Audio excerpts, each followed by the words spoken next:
capítulo 3, versículo 19 de Daniel, a Bíblia diz: então Nabucodonosor encheu-se de fúria e a forma do seu semblante mudou contra Sadraque, Mesaque e Abednego. Portanto, ele falou e ordenou que se aquecesse a fornalha 7 vezes mais do que se costumava aquecer. E ele ordenou aos homens mais fortes que estavam em seu exército que amarrassem Sadraque, Mesaque e Abednego para lançá-los à fornalha de fogo ardente. Então estes homens foram atados, vestidos com seus casacos, túnicas, chapéus e as suas outras vestimentas, e foram lançados no meio de uma fornalha de fogo ardente. Ora, como a ordem do rei era urgente que a fornalha fosse excessivamente quente, a chama do fogo matou aqueles homens que lançaram Sadraque, Mesaque e Abednego. E estes 3 homens, Sadraque, Mesaque e Abednego, caíram atados no meio da fornalha de fogo ardente. Então o rei Nabucodonosor ficou espantado, levantou-se apressadamente, falou e disse aos seus conselheiros: não lançamos nós 3 homens atados no meio do fogo? E eles responderam e disseram ao rei: sim, ó rei, verdade. E ele respondeu e disse: eis que eu vejo 4 homens soltos passeando no meio da fornalha, e a forma do 4º homem é semelhante ao Filho de Deus. Até aqui, meus irmãos. Podem tomar o seu assento em nome de Jesus, glorificando, exaltando e agradecendo. Meus irmãos, o texto ao qual a gente fez menção é um texto bem conhecido daqueles que são leitores, examinadores da Bíblia Sagrada. É um clássico, todo mundo sabe, meus irmãos, desta passagem. É a passagem de Sadraque, Mesaque e Abednego, os 3 jovens que foram lançados na fornalha de fogo ardente. Mas é interessante nesta noite que, para nós entendermos com exatidão a mensagem que Deus quer nos passar através desta palavra, é necessário que nós voltemos um pouquinho e entremos, meus irmãos, num contexto para entendermos o que antecedeu este acontecimento. Para quem não sabe, neste momento da Bíblia, Israel, meus irmãos, era uma nação que estava, em nome de Jesus, se encontrava num declínio espiritual, numa frieza espiritual, e havia, meus irmãos, em nome de Jesus, alguns pontos que entristeceram o coração de Deus, que estava acontecendo com o povo. Primeiro ponto, a idolatria tinha tomado conta, meus irmãos, ali, em nome de Jesus, de Israel. E também, além da idolatria, a imoralidade tomou conta da nação. E um declínio espiritual, uma frieza espiritual tomou conta da nação. Aí a Bíblia Sagrada vai dizer que Deus, ele se entristecendo, ele entristecendo o seu coração, ele vai olhar para a nação, meus irmãos, ele vai pensar da seguinte maneira, eu fico conjecturando, Deus, ele pensando o seguinte: eu preciso fazer alguma coisa para que o povo se conserte e retorne para o centro da minha vontade. Aí a Bíblia vai dizer que Deus, ele vai levantar, meus irmãos, um profeta, cujo profeta tem por nome Jeremias. Deus vai levantar Jeremias, conhecido como o profeta das lamentações, profeta do choro, profeta chorão, das lágrimas. Ele vai levantar Jeremias, e a ordem de Deus para o profeta Jeremias era que Jeremias profetizasse e pregasse contra o povo, para que o povo abandonasse as suas práticas e retornasse para onde agradava ao Senhor. Só que a Sagrada Escritura, ela vai dizer que o profeta Jeremias prega, a palavra de Deus vai dizer que o profeta Jeremias profetiza. A Bíblia diz que o profeta Jeremias vai para a rua, e ele começa a dizer: olha, assim diz o Senhor, se não se consertar, ele vai permitir que os inimigos adentrem e levem o povo cativo. Se não se consertar, Deus, ele vai entregá-lo nas mãos dos inimigos. Só que ali a Bíblia é sagrada, o texto, a história vai nos contar, meus irmãos, que o tempo vai passar. Jeremias permanece pregando, Jeremias permanece profetizando, só que entrava no ouvido do povo, saía no outro. Só que o povo ouvia e não dava crédito para a palavra de Deus. O povo ouvia e não dava crédito para as profecias de Jeremias, para o profeta. Então Deus percebeu, meus irmãos, que o povo não estava aceitando a sua palavra. Deus vai cumprir, meus irmãos, a profecia liberada por Jeremias. A Bíblia diz que Jeremias profetizou: se vocês não se consertarem, Deus vai entregar vocês nas mãos da Babilônia e do rei Nabucodonosor.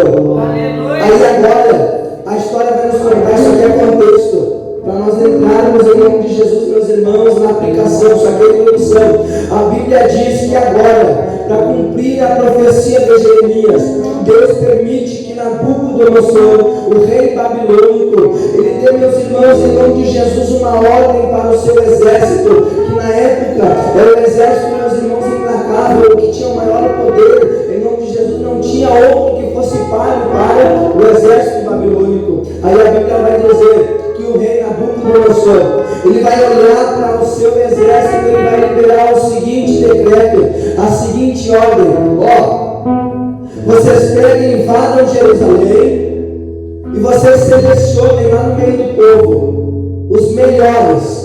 Mas eu quero que vocês selecionem dedo a dedo, somente os melhores. Aquele que vocês veem que tem vigor físico, aquele que vocês veem que tem uma idade jovem, que tem, em nome de Jesus, potencial, que em nome de Jesus seja alguém que tem um potencial futuro. Aí vocês peguem somente os melhores, os que têm uma estatura boa, e tragam cativos para a gente escravizar e se tornar escravo aqui dentro da Babilônia. Tragam somente os melhores para nós manter cativo no exílio e escravizar aqui na Babilônia, para trabalhar para nós. Isso gerou, meus irmãos, um conflito na minha mente. E eu fiquei questionando a Deus da seguinte maneira: observa comigo, Nabucodonosor mandou seu exército ir buscar escravos, ele precisava de escravos. Aí eu fiquei pensando, se ele precisava de escravos, por que ele não deu a seguinte ordem para o exército: vão lá e peguem, quanto mais vocês pegar melhor, que vir pela frente vocês peguem e tragam, porque é para trabalhar mesmo de forma escravizada, é para a gente manter escravizado em exílio. Por que ele não mandou buscar os primeiros que achassem e estava bom, porque era para escravizar? Eu fiquei me questionando por que ele mandou selecionar os melhores. Irmãos, se a gente trazer para os nossos dias e fazer uma aplicação na nossa vida espiritual, nesta pregação, Nabucodonosor representa Satanás. O exército da Babilônia representa os demônios do inferno inteiro. E ultimamente o que Satanás tem feito, meus irmãos, é a mesma maneira que Nabucodonosor tem feito aqui nessa história. Eu não entendi, Felipe, é o melhor, e aqui eu já começo a aplicação nesta noite. Talvez cheguem pessoas aqui se perguntando o seguinte: Felipe, eu não sei por que o diabo me odeia tanto. Felipe, eu não sei por que Satanás se levanta tanto contra a minha vida. Felipe, eu não sei por que o inferno me ataca tanto. Eu não sei por que é tanta perseguição, tanto levante, tanta afronta. Eu não sei por que é tanto problema, mas eu quero liberar a primeira palavra de Deus na tua vida nesta noite. Sabe por que o diabo te ataca? Sabe por que o diabo te odeia? Sabe por que o inferno tem uma ira contra a tua vida? É porque quando os demônios olham para ti, é porque quando o diabo olha para ti, ele diz assim: eu vou atacar porque esse daí ele tem potencial, né? É porque esse daí ele é escolhido, ele tem promessa.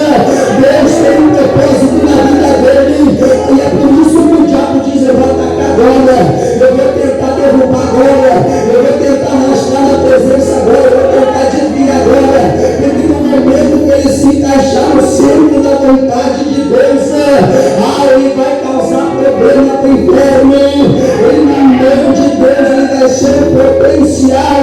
Levante a mão nesta noite que eu quero pegar. Jesus está dizendo: eu peguei aqui, sabe por que nesta luta? Sabe por que nestas provações, desses ataques? Sabe por que o diabo tem tentado te aterrorizar? É porque tu causa em nome de Jesus problema para o inferno. É porque ele te olha e vê que tem promessa na tua vida. É porque Deus tem propósito na tua vida.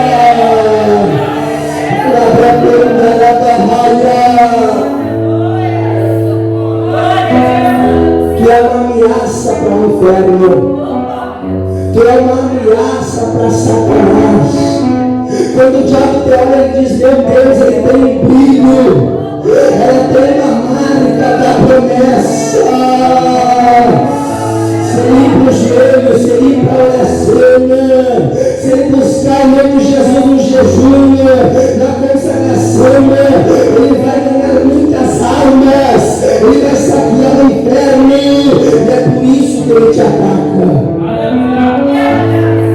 Mas eu quero dizer a ti que está recebendo ataque do diabo, eu quero pregar nesta noite para ti que está enfrentando uma guerra, em nome de Jesus, insana contra o inferno. Permaneça firme, sabe por quê? Porque eu quero te dizer que maior é aquele que está conosco do que está no mundo. E a Bíblia Sagrada, vai levante a mão que é profético, a Bíblia Sagrada vai dizer que as portas do inferno não prevalecerão contra a igreja do Senhor.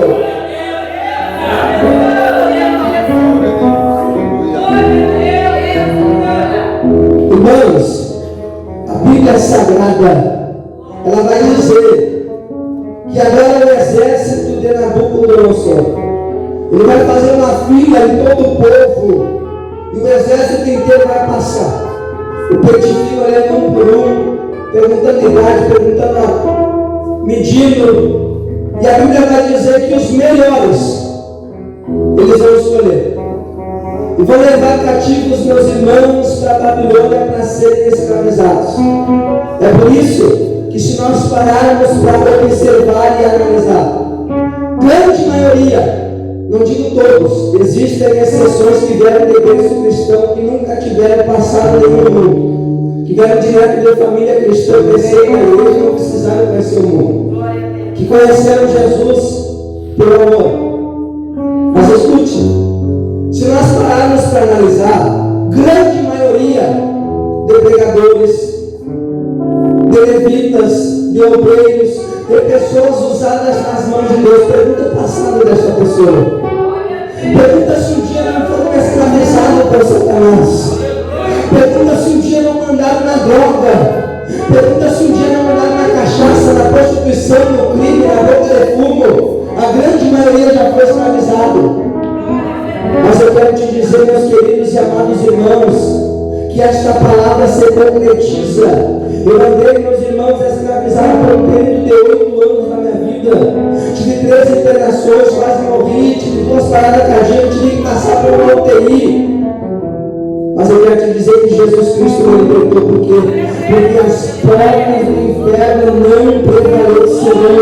Eu quero dizer o seguinte: talvez tenha algum familiar perdido na droga, na noitada, na balada, na bebida, na cachaça, na prostituição. Eu quero te dizer o seguinte: continua orando por ele, continua orando por ela, continua intercedendo. Toda vez que tu orar, toda vez que tu dobrar teu joelho, coloca o nome dele, coloca o nome dela, porque o diabo pode até tentar escravizar, mas ele não prevalece contra a igreja do Senhor, na oração do justo. Vai lá para frente. A oração do justo pode muito em seus efeitos. Irmão, escuta isso daqui que eu sinto graça do céu. Eu tive 8 anos perdido na droga, escravizado por Satanás. Eu jogava tudo dentro de casa. Mãe, eu quero dinheiro, não tenho, meu filho. Irmãos, eu jogava tudo, eu infernizava a vida da minha mãe. Eu incomodava minha mãe de todas as maneiras que tinha, porque eu queria 10 reais para comprar um baseado de maconha. Eu queria 20 reais para fumar uma maconha. E minha mãe, coitada, não tinha, viu? Eu tenho só o dinheiro do pão, me dá o dinheiro do pão, senão eu quero me beber. Me dá o dinheiro do pão. Irmãos, eu infernizava a vida da minha mãe. A minha mãe não tinha paz. Satanás me escravizou.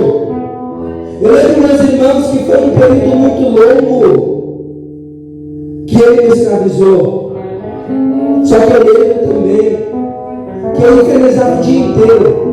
E a minha mãe, coitada, chorava naquela situação.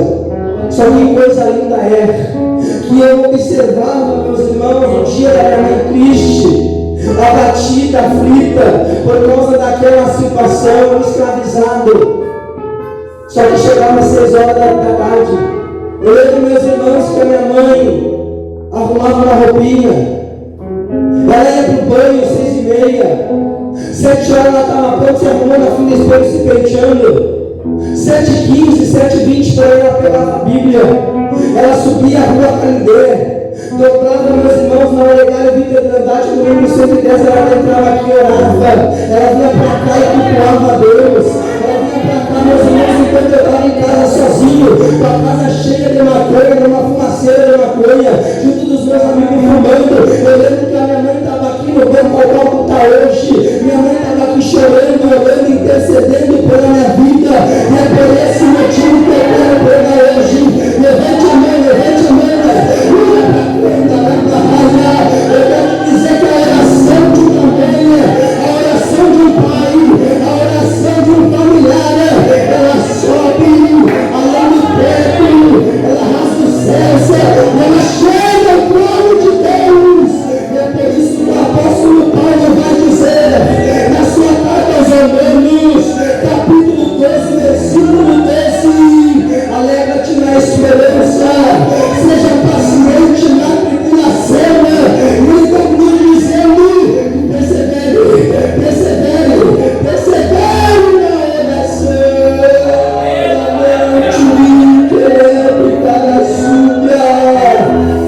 Meu Deus, esse quem nos prega, esse quem fala hoje aqui para ti, meu irmão, é alguém que é fruto de oração. Se eu estou aqui hoje é porque um dia minha mãe dobrou os joelhos e chorou.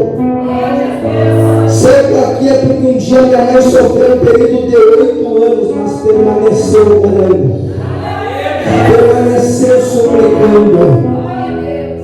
Permaneça na oração. Eu lembro que os meus irmãos, a minha mãe ligava apavorada quando eu ia internado, irmãos. Eu ia internado, caía internado. Aí lá estava a mãe ligando com o meu irmão: viu, olha daí que o guri usou droga de novo, foi internado. Só Jesus, não sei quantos dias vai ficar lá. Aí meu irmão de lá de Minas Gerais, fazendo missão, orando, saía da internação, botava o pé na rua, usava droga novamente. Eu lembro meus irmãos que eu usava droga, caía internado novamente, a situação só ia se agravando. Caía a segunda vez, minha mãe: orem pelo irmão de vocês. Saía, quebrava tudo, usava droga, aterrorizava os vizinhos, saia um facão no meio da rua. Eu começava a quebrar os vizinhos, sem olhar, eu saía na rua, que era dele também, já queria endemoniado. Os vizinhos chegavam a se tocar. Irmãos, eu lembro que os vizinhos diziam assim: esse guri vai matar a mãe dele, esse guri vai acabar com a mãe dele. Eu lembro que os meus irmãos diziam assim: esse guri é o desgosto da família. Eu lembro que a reunião dos meus irmãos era: nós vamos ter que fazer esse guri ser internado de forma compulsória, vamos ter que botar numa camisa de força, se preciso for, mas esse guri vai matar a mãe. Irmãos, eu era terrível, o diabo me escravizava. Assim como eu falei que Nabucodonosor deu meus irmãos ordem para selecionar os melhores para escravizar. Eu lembro, meus irmãos, que a última internação que eu tive na UTI, eu lembro que estava eu e meu primo Andrei dentro de casa, a mãe tinha saído trabalhar. Aí ele entrou com uma paranga de 20 de maconha, a gente rolou. Eu lembro, meus irmãos, que eu peguei o isqueiro, liguei, acendi, eu dei 2 pés. Na hora que eu pensei, eu lembro, meus irmãos, que com uma tela de televisão, virou para cá, virou para lá, virou para cá, não vi mais nada, somente apaguei. Na hora que eu abro os olhos, meus irmãos, eu estava cheio de aparelho. Olhei para os lados, pessoas com a roupa que era Manolinha, o Patrick, a ovelha Tanetão, esses avental brancos. Estava dentro de um quarto de UTI, naquele aparelho que aparece as batidas, cheio de coisa nos dedos, no peito.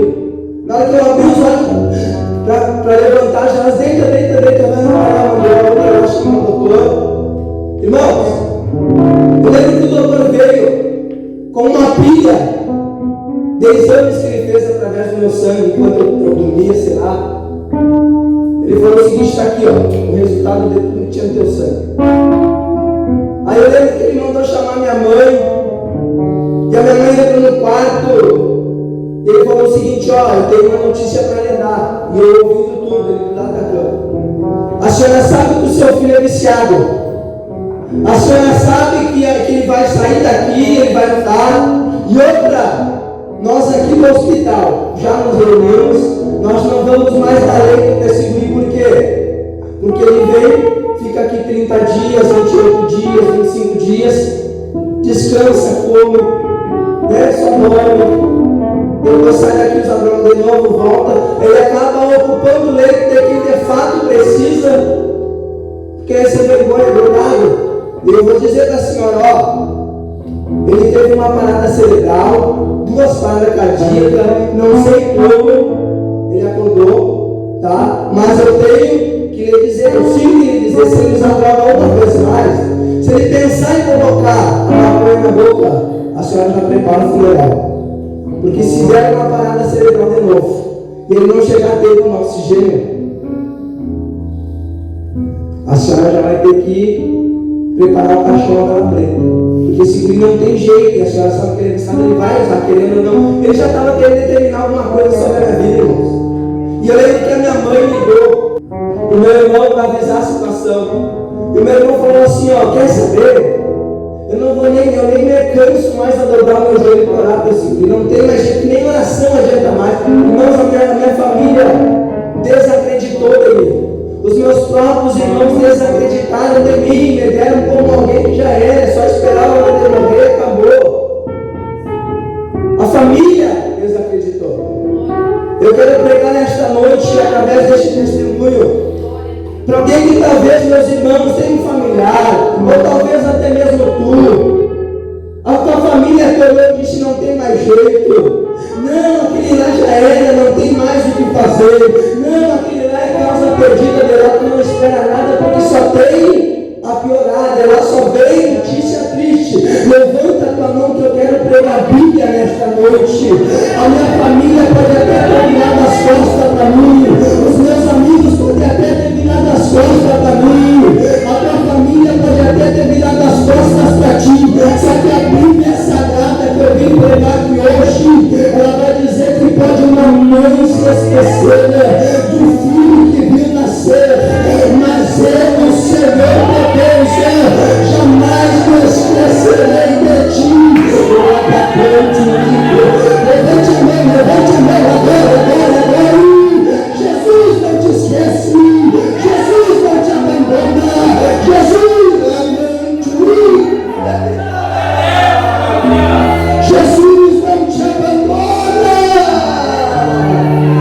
Os amigos abandonam, a família pode abandonar, o homem, o ser humano pode te decepcionar, mas se tem alguém que não te decepciona, se tem alguém que te ama de toda maneira, que você serve para vizinha, adore.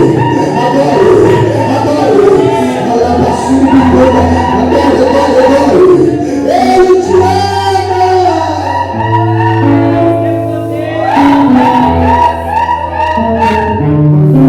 Jesus te ama. A sociedade pode abandonar teu filho na guarda. O homem pode apontar o dedo e dizer: vai morrer na esquina. Esse daí vai morrer de tiro. Esse daí vai morrer chapado. Esse daí vai morrer na cachaça. Aquela lá vai morrer na prostituição. Mas eu quero te dizer o seguinte: o diabo pode até escravizar por um certo período quem tem promessa. Ele pode até, em nome de Jesus, escravizar por um período quem tem propósito de Deus.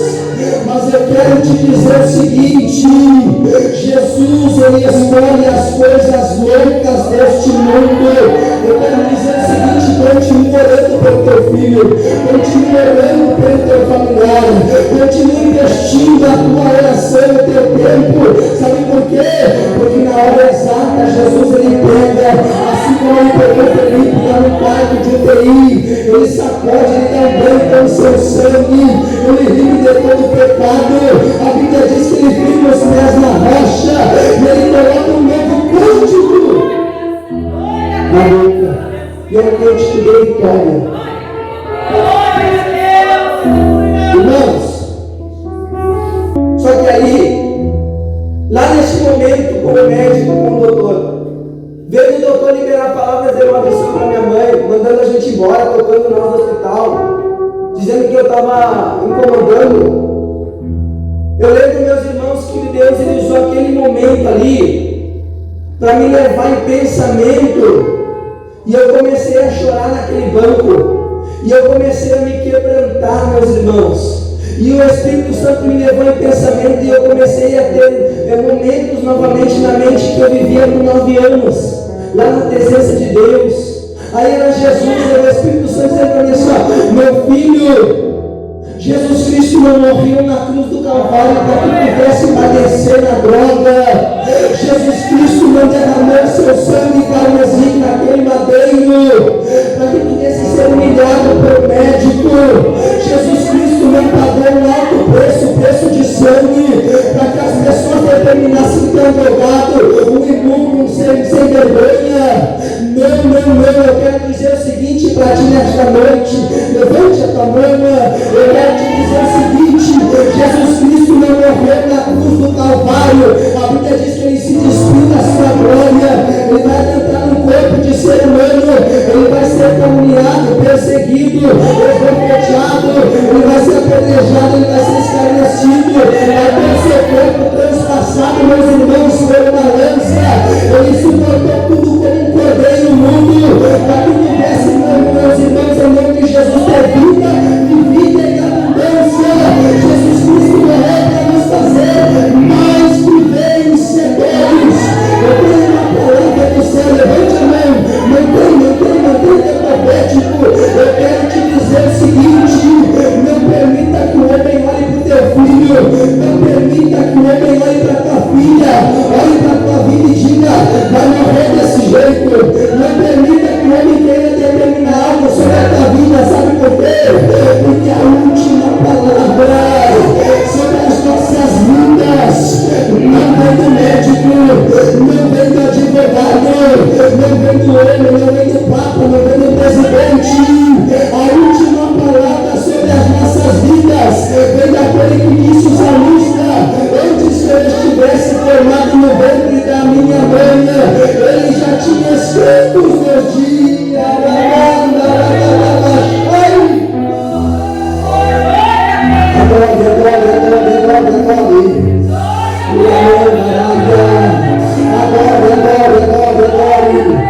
Esse Jesus está na casa. Meu Deus querido, eu vejo lágrima. E lágrima é evidência da presença do Espírito Santo. Enquanto tu derrama lágrima, o teu propósito está sendo regado. Agora.